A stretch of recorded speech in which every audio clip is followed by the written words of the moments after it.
السلام عليكم ورحمة الله وبركاته. طلاب الأعزاء، اليوم عندنا القصة الثانية اللي هي ذي كناري، طائر الكناري، للكاتبة كاثرين مانسفيلد، وهي كاتبة روائية حديثة. هسه رح ناخذ الأسئلة اللي تخص كاثرين كاتبة الرواية، وبعدين ناخذ الرواية. Number 1. Where was Catherine Mansfield born? أين ولدت كاثرين؟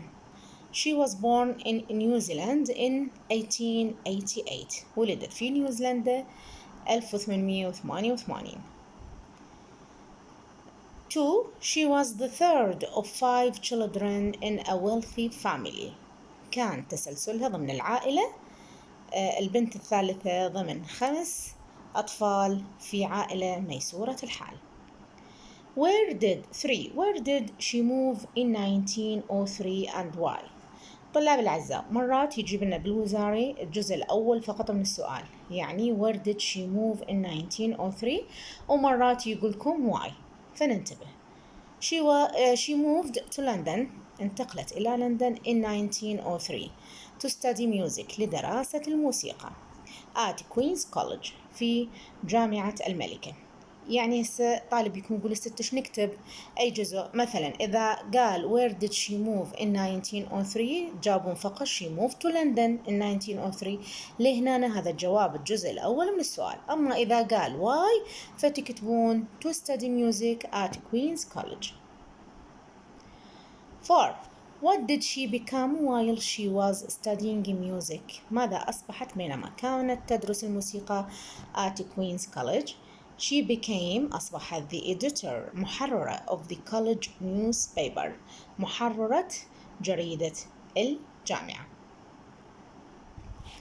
5. What did she do between 1903 and 1906؟ ما الذي فعلته بين الأعوام 1903 و 1906؟ She traveled، سافرت around Europe، حول أوروبا between 1903 and 1906. 6.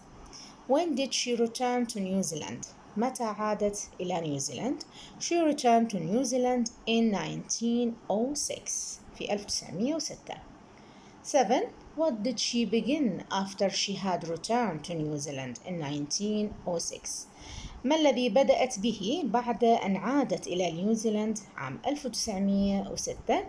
She began to write short stories، بدأت بكتابة قصصها القصيرة. ملاحظة، إحنا بالرواية The Swing، الأرجوحة، أخذنا عدة مصطلحات تشير إلى شخصية حليمة، وعدة مصطلحات تشير إلى شخصية الزائر ستار. أيضا هنا عندنا بعض المصطلحات أو الكلمات اللي تشير إلى شخصية وحدة اللي هي بطلة القصة، من ضمنها the woman، المرأة، Mrs، السيدة، و the owner، المالكة. 8. When did she move back to London؟ متى عادت إلى لندن؟ She moved back to London 2 years later، بعد 2 يعني 1908. 9. Who was Catherine Mansfield؟ من كانت كاثرين مانسفيلد؟ هذا تعريفها الكامل. كاثرين مانسفيلد was a well-known، معروفة أو مشهورة، modernist، حديثة، writer، روائية أو كاتبة، who was born، التي ولدت in New Zealand in 1888، والتي ولدت في نيوزيلندا في العام 1888. 10. What happened to Catherine in 1917؟ ما الذي حدث لكاثرين في عام 1917؟ She became ill، أصبحت مريضة with tuberculosis، بمرض السل الرئوي. She died in January، ماتت في شهر جانيوري، الشهر الأول 1923، 1923 at the age of 35، في عمر 35. 12. What does Catherine remain famous for؟ ما الذي أبقى كاثرين مشهورة به، أو ما الذي بقيت كاثرين مشهورة به حتى بعد وفاتها؟ كاثرين remains famous for، بقت مشهورة ل her collections، مجموعتها of poems من القصائد and short stories القصص القصيرة especially خاصة bliss النعيم and the garden party وحفلة الحديقة. أنا هنا كاتبة سؤال نمبر 2 هذا جمع بي السنين اللي ذكرتها في هذا الفيديو. What happened in the following years according to the writer of Canary؟ ما الذي حدث وفقا لكاتبة الكناري كاثرين مانسفيلد؟ يا أما يجيب لنا مثلا السنة وإحنا نذكر إيش صار، أو أنا سبق وقلت لكم إنه الأسئلة الوزارية جدا سهلة، يعني يجيب كاثرين مانسفيلد was born in New Zealand in تذكرون فقط السنة اللي انولدت بها أو المكان والسنة. ف 1888 هي السنة اللي انولدت بها كاثرين. 1903 1903 كاثرين moved to London انتقلت بها لندن مثل ما قلت لكم to study music in Queen's College. وبين الأعوام between 1903 and 1906 الأعوام 1903 و 1906 كاثرين traveled around Europe سافرت حول يوروب. 1906 العام 1906 كاثرين returned to New Zealand and began to write short stories. رجعت إلى نيوزيلندا وبدأت بكتابة القصص القصيرة. 1917 كاثرين became ill with tuberculosis. و 1923 هي السنة اللي توفت بها كاثرين في عمر 35. Answer or complete أجب أو أكمل. طبعا هذا صيغة السؤال تجي بالوزاري to the text of the canary وفقا ل قصة الكناري. How does the story of the canary end؟ احنا حكينا قبل شوية عن كاثرين وحياتها، هسه راح نحكي على قصة الكناري. How does the story of the canary end؟ كيف انتهت قصة طائر الكناري؟ It ends unhappy. انتهت نهاية غير سعيدة أو حزينة when the canary died عندما توفي الكناري. 2. What were the people carried away by؟ ما الذي كان الناس مهووسين بواسطته؟ They were carried away by the canary singing بدندنة أو غناء طائر الكناري. The woman forgot الامرأة نست the evening star نجم المساء. طبعا لو تلاحظون مخلي أني خط يعني هو هذا الفراغ المطلوب ملأه. When the canary came into her life طبعا هاي ذاكرة بيه السنين اللي جت بيه، يعني هذا سؤال مهم. الامرأة نست نجم المساء عندما طائر الكناري دخل إلى حياتها.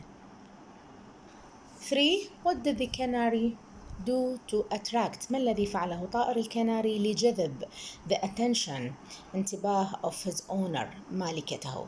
The canary used to hop أن يقفز from one perch to another من غصن إلى آخر tap against the bars ويقفز ويرفرف بين القضبان and sip a little water ويرتشف رشفة صغيرة من الماء. 4. Mrs. was happy السيدة كانت سعيدة to have the canary because she lived. طبعا يا أما يجيب لكم إياه كلمات اثنين داخل أقواس وإحنا نختار، يا أما يجيب لكم إياه تكملة فراغ. فالسيدة كانت سعيدة لأنه هي امتلكت هذا الطائر لأنها عاشت a lonely life حياة وحيدة. 5. People have the idea الناس كان عندهم فكرة that أنه birds الطيور are heartless بدون قلب and cold باردة أو جامدة little creatures مخلوقات صغيرة not like dogs or cats وليست هي مثل الكلاب والقطط. جيب لكم يا صح أو خطأ. طبعا صح نختار. What idea أي فكرة do the people كان لديها الناس have of birds عن الطيور؟ People have the idea that الناس كان عندها فكرة أو تصور أن الطيور are heartless نفس جواب السؤال الخامس called little creatures not like dogs or cats. طبعا هذا كله احنا نكتبه من عندنا، لكن قلت لكم انه بالوزارة يجيبون اسئلة ذات اجوبة قصيرة. cannot imagine لا تستطيع ان تتخيل how wonderfully he sang كم غنى بشكل رائع. الضمير he referred to يشير الى the canary لطائر الكناري. 8. Why did her heart feel hollow؟ لماذا شعر قلبها بالوحدة أو الفراغ؟ Her heart felt hollow when she saw her canary died. شعرت كذلك عندما رأت كناريها ميت. Before she bought a canary, قبل أن تشتري الكناري. What had she loved? ماذا أحبت? She had loved flowers, الأزهار, and the evening star, ونجم المساء. 10. She decided to have another bird or pet after the canary had died. True or false؟ طبعا false. هل قررت السيدة أن تمتلك أو تشتري طائر آخر أو بات حيوان أليف بعد ما مات الكناري؟ طبعا لا. 11. The washerwoman، السيدة المعينة اللي كانت تعين المالكة أو the missus، صاحبة القصة، البطلة صاحبة القصة، السيدة اللي كانت تجي تعاونها used to say every Monday، كانت دائما تقول لها كل اثنين there is no comfort، ماكو أي راحة miss in a canary، في طائر الكناري. يعني كانت شلون إنه تحاول إنه تطبطب على السيدة وتقول لها there is no comfort miss in a canary. complete طبعا هذا جايبين، يعني إحنا نكتب there is no comfort miss in a canary. 12. The washerwoman، السيدة اللي كانت تعاون صاحبة القصة wondered، أو صاحبة الكناري wondered، تساءلت why miss didn't keep a fox terrier instead of a canary.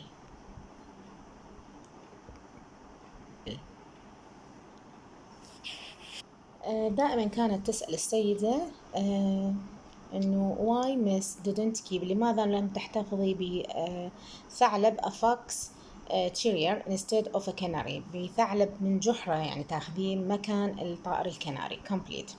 13. The three men، الشباب الثلاثة came into supper، جاءوا للعشاء every evening، كل مساء but they، طبعا هنا راح يبدي ملء الفراغ. they weren't interested in a canary، لم يكونوا مهتمين بالكناري، طبعا ما كان يهمهم. complete أكمل. هنا أنا كاتبة حل أسئلة الكتاب حول قصة الكناري. طبعا السؤال يقول write a summary، اكتب عنوان قصير أو مختصر of كاثرين مانسفيلد's short story، لقصة حياة كاثرين. طبعا شيء أكيد ما راح يجيب لنا هيك بالوزاري، لكن هذا الملخص راح يفيدنا هسه نفتهم عن كاثرين وعن القصة اللي كتبتها عن طائر الكناري. راح أقرأ لكم إياه مع الترجمة. The story is about، القصة عن a lonely woman، سيدة وحيدة who was suffering، كانت تعاني from loneliness، من الوحدة. though، بالرغم أنها she was taking care، كانت تعتني ب of three young men، بثلاث شبان. one day a Chinaman، أحد الأيام رجل صيني came to her house، جاء إلى منزلها and he was selling birds، كان يبيع الطيور. she saw a small canary، ورأت طائر كناري صغير in its cage، في قفصه. she loved it، أحبته at once، في الحال and bought it، واشترته. she used to hang his cage، اعتادت أن تعلق قفصه on the big nail، على المسمار الكبير to the right، على الجهة اليمين of the front door، للباب الأمامي. The canary was acting، الكناري كان يتصرف as، كأنه a professional singer، كأنه مغني ذو خبرة محترف. and he became the perfect company، وأصبح الرفقة المثالية to this woman، لهذه المرأة. she used to spend، اعتادت المرأة أن تقضي every afternoon، كل ظهيرة، بعد الظهيرة cleaning the cage، تنظف القفص feeding the canary، وتطعم الكناري and listening to its melodies، وتصغي إلى دندناته أو نغماته. one day، أحد الأيام she found the canary lying، وجدت الكناري ممدد on his back، على ظهره with his eyes dim، بعيون القاتمة and his gloves wrung، ومخالبه ملتوية له. but there was no response، لكن لم يكن هناك أي جواب. the canary was dead، الكناري قد مات. and she was filled with sadness، كانت ممتلئة بالحزن and she felt her heart وشعرت بأن قلبها is hollow فارغ as if it was its cage كما لو أن قلبها كان قفصا للكناري. السؤال الثاني do you find it is easy to sympathize أن نتعاطف هل تجد من السهل أن نتعاطف with the women؟ هذا الجزء الأول من السؤال. الجزء الثاني why or why not لماذا نعم ولماذا لا. إذا فقط الجزء الأول فنكتب yes it is. أما إذا قال why or why not فنكمل because she was lonely woman لأن كانت امرأة وحيدة and the canary was perfect company وكان الكناري هو الرفقة المثالية to her لها and when he died وعندما مات she became lonely again أصبحت وحيدة مرة ثانية. match مرادفات أو ربط match the word in list A with the words in list B that have the same meaning. scarcely hardly بصعوبة fancy imagination خيال blouse women's shirt اللي هو t-shirt الامرأة washing up cleaning the dishes تنظيف الصحون appreciated enjoyed was grateful for مقدر أو ممتن إلى neat tidy مرتب precious valuable الغالي أو الثمين wondered تساءل ask or thought about سأل عن. canary في canary to the woman was هذا دائما السؤال يتردد طلاب. الكناري أو طائر الكناري كان هو للمرأة her perfect company الرفقة المثالية لها. 2 how did the canary sing كيف غنى الكناري. The canary sang wonderfully غنى بشكل رائع. 3 in the canary the woman was happy to أكمل المرأة كانت سعيدة to have the canary because she lived lonely لأنها كانت تعيش وحيدة. the woman forgot الامرأة نست نكمل flowers and the evening star الأزهار ونجم المساء when canary came into her life عندما جاء الكناري لحياتها. 5 the woman bought the canary الامرأة اشترت الكناري from طبعا هذا دائما يتكرر a Chinaman من رجل صيني. man was very sad في قصة طائر الكناري المرأة كانت حزينة جدا طبعا أكمل because the canary was died لأن الكناري قد مات. 7 what was the canary to the woman ماذا كان طائر الكناري للمرأة. the canary was هذا دائما السؤال يتكرر the perfect أو a perfect company to her الرفقة المثالية لها. 8 كاثرين مانسفيلد was the من هي كانت the author of the canary هي مؤلفة الكناري.